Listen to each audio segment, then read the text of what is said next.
Okay, as most of you already heard, the United States Supreme Court has given states the right to ban abortion. And I would like to discuss how this leeway will affect us down here in the shithole nations, also known as developing countries. According to the Center for Reproductive Rights, a global advocacy group opposed to abortion restrictions, a group I fully support, by the way, stated that since 1975, monumental gains have been made to secure abortion rights globally, with more than 50 countries liberalizing their laws over the last decades. And that is progression. Unlike in the United States, in most countries, abortion is protected by law and not the courts. So how will the court's decision to give states the power to ban abortion affect reproductive health policies in the developing nations? Here are my thoughts on this. Just for your information, policies and decisions made in the US echo around the world and have widespread implications. The first US policy with implication for healthcare in other countries is the global gag rule, which was first enacted by Ronald Reagan in 1984. Under this policy, non-US organizations that receive US government funding cannot provide, refer for, or promote abortion as a method of family planning. Successive US presidents have decided whether to enact or revoke the policy.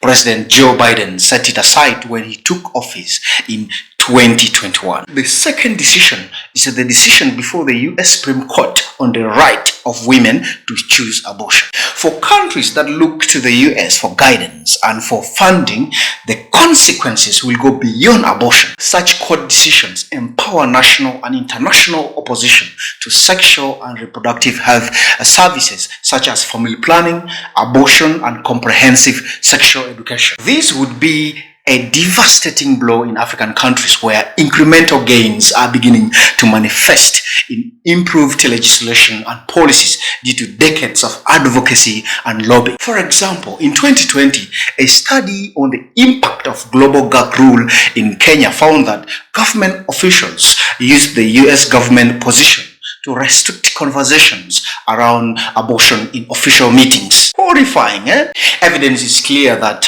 restricting abortions does not reduce the incidence of abortion. Instead, it makes abortion less safe. Women and girls who are denied access to safe procedures are forced to use unsafe methods and providers. Unsafe abortion can cause complications that range from moderate to life-threatening. More than 77% of abortions in Africa annually are unsafe. Poorer and marginalized women and girls bear the heaviest burden when their rights to choose is denied. Rich and powerful individuals can find a way to meet their reproductive health needs, but poorer people are forced to have more children than they can afford.